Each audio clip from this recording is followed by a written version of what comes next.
You know? Okay, can we move to part two?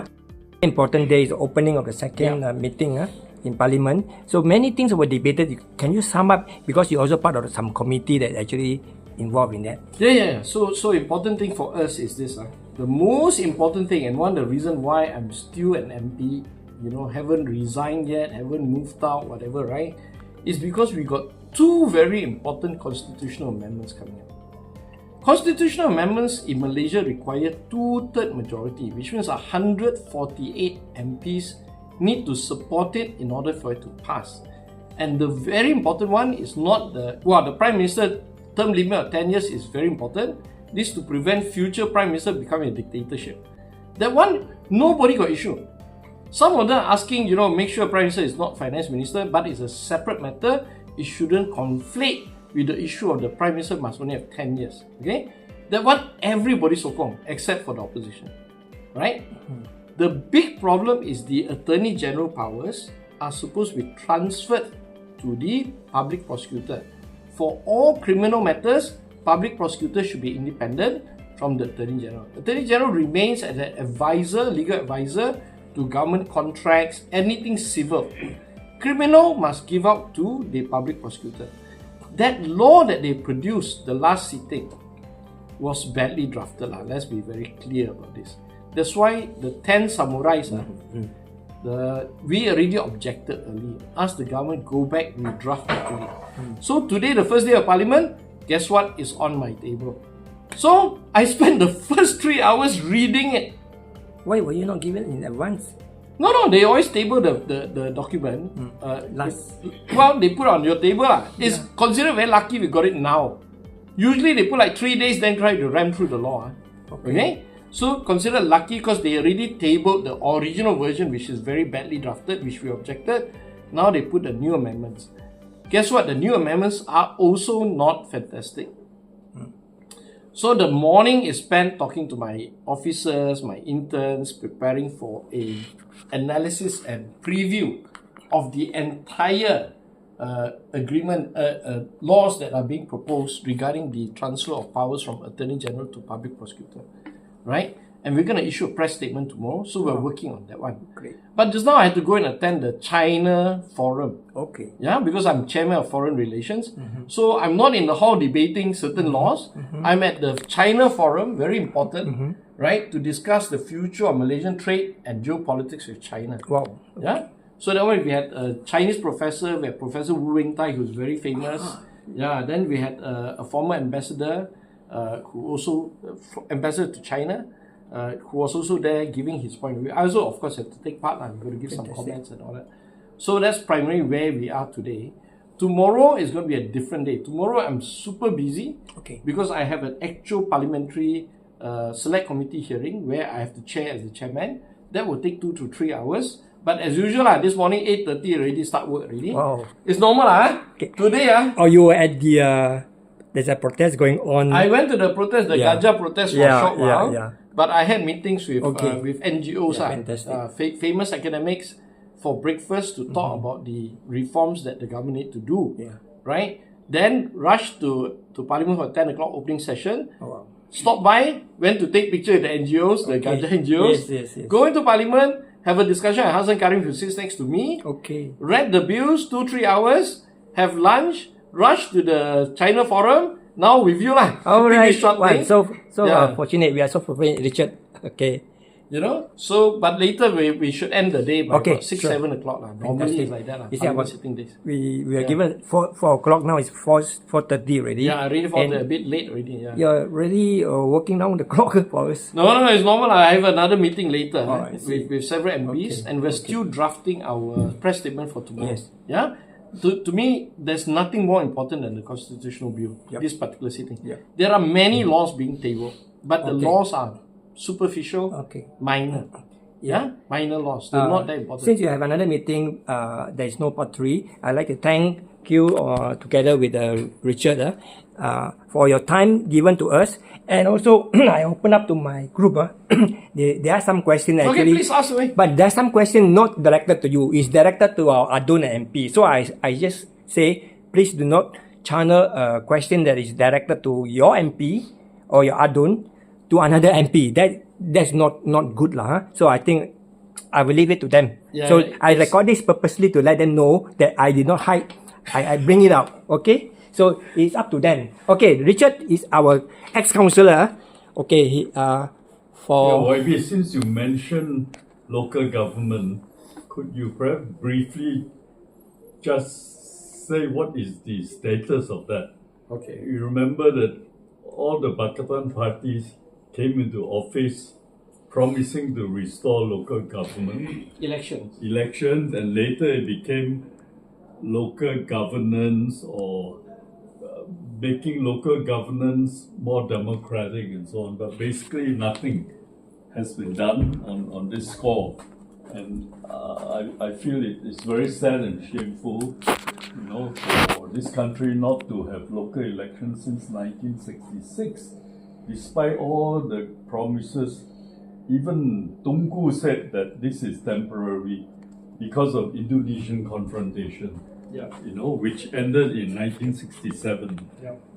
So I'm very aggrieved by this as a ratepayer and as a former MPPJ councillor and as a supporter of Pakatan all these years.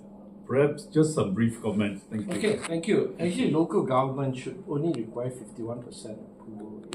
If they have the will to do the bill, it's only 51%. I don't think it impacts the constitutional amendment, right? So the fundamental question is, why do we not do it? Do we not have 51% in parliament? Are our partners against it? We know, for instance, that UMNO is very apprehensive towards it. But is Sabah Sarawak apprehensive towards it? I don't think so. So you may not get UMNO approval, but you may get the rest, right? So let's put it to a test for 51%.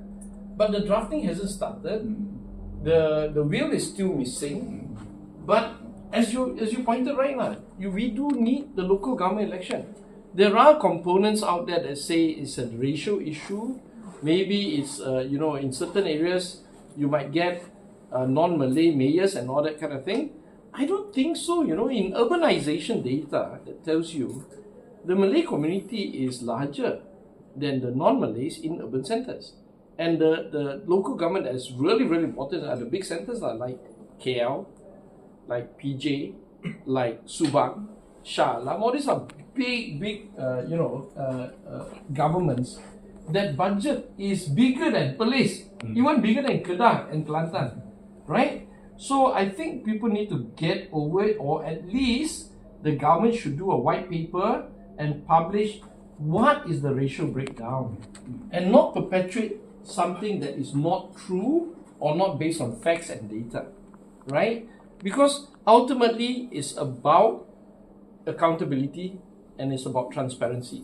And the only way, the best system we still have, even though it's imperfect, is to have proper election. Mayor elected by the people can be removed by the people, and the councillors. Now, councillors are all appointed by political parties, and despite Subang being well run and all this kind of thing, Subang Jaya in particular, the municipal council, I still think it is wrong to have political parties appoint councillors. Some are really non-performing. There was recently a video about people. Some councillors or people representing party members asking for money from all this kind of things. Yeah? I mean, it's video out there.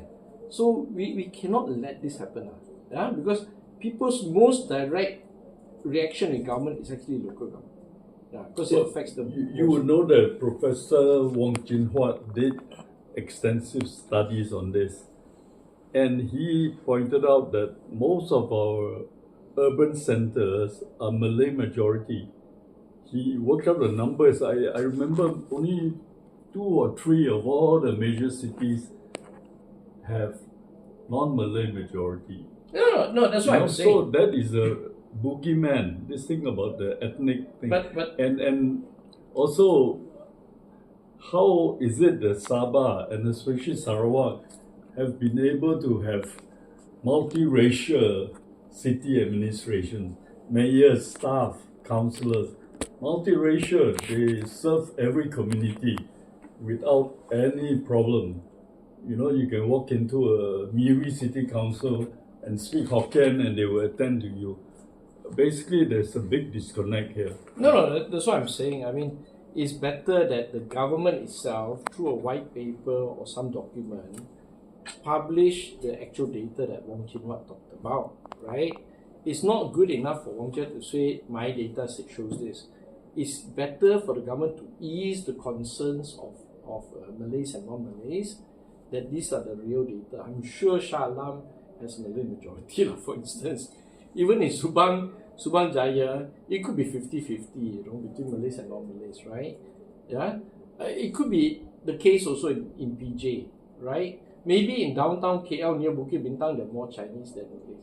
I mean, but for God's sake, just do the paper. Try to assure people who do not feel comfortable and get it done. Or if you want, do a trial period.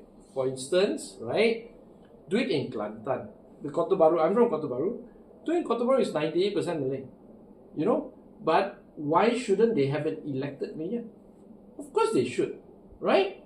Trial run some of these, and see whether it works or not. If it works, extend it to other cities, right? But saying a blanket no is not the way forward. I mean, Jakarta, for instance, Indonesia, had a Chinese mayor, Ahok. Remember? Yeah. And he did quite well, and all Indonesians seem to like him.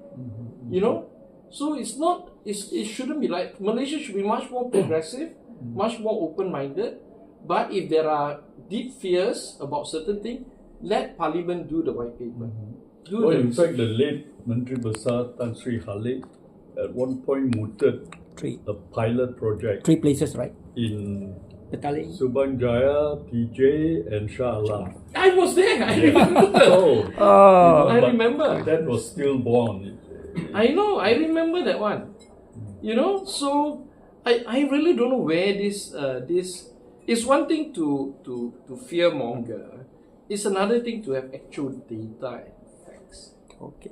Right? Yeah. And because urban centers are more middle class, I think more middle class people are progressive enough to accept an elected mayor of whatever it is. Okay. I think any questions? Okay.